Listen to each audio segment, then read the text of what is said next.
సిద్ధి వినాయక శ్రీ గజాననాయం ఇకపై ఎవరొస్తారో ఎంతమంది వస్తారో తెలీదు. ఎంతమందిని తెచ్చుకుంటున్నాము నువ్వు చెప్పు, నా చెప్పు. మన ఆర్మీ ఎక్కడుంది? మేం కూడా ఒక ఆర్మీని తీసుకురావడానికి బయలుదేరాం.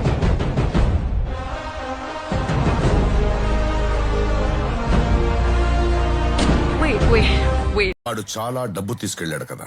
But wasn't that an advance for the gold Inayat Khalil was sending? No.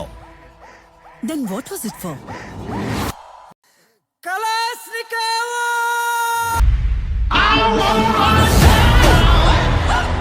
You